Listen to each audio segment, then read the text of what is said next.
Hello दोस्तों, आज का टॉपिक है हमारा रॉलेट एक्ट। मार्च 1919 में ब्रिटिश सरकार ने एक कानून बनाया जिसका नाम था क्रांतिकारी एवं अराजकतावादी अपराध अधिनियम 1919 और इसी कानून को कहा जाता है रॉलेट एक्ट। और ये रॉलेट एक्ट क्यों बोला जाता है?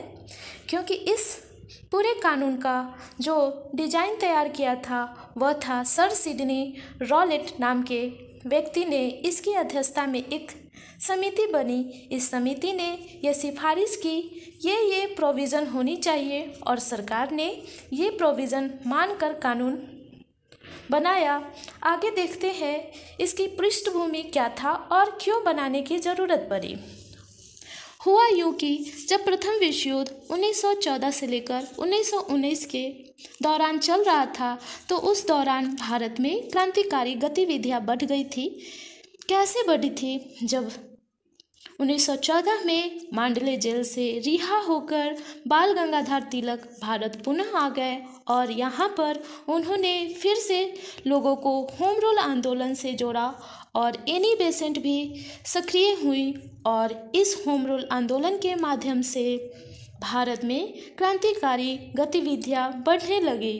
फिर हुआ ये कि 10 दिसंबर 1917 को सरकार ने इनको कंट्रोल करने के लिए सर सिडनी रॉलेट की अध्यक्षता में एक समिति बनाई।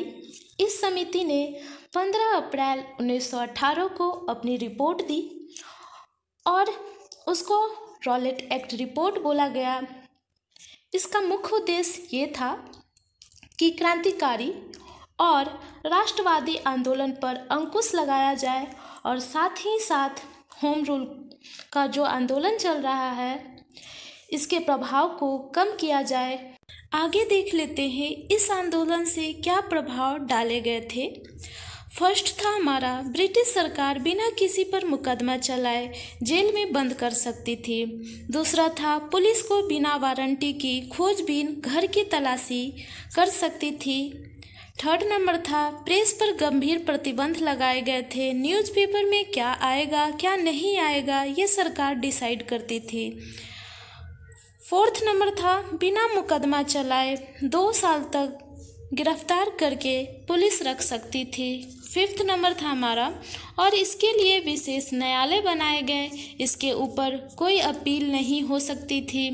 बिना वकील, बिना अपील, बिना दलील वाले कानून को उस समय महात्मा गांधी जी ने कहा था, इसे काला कानून भी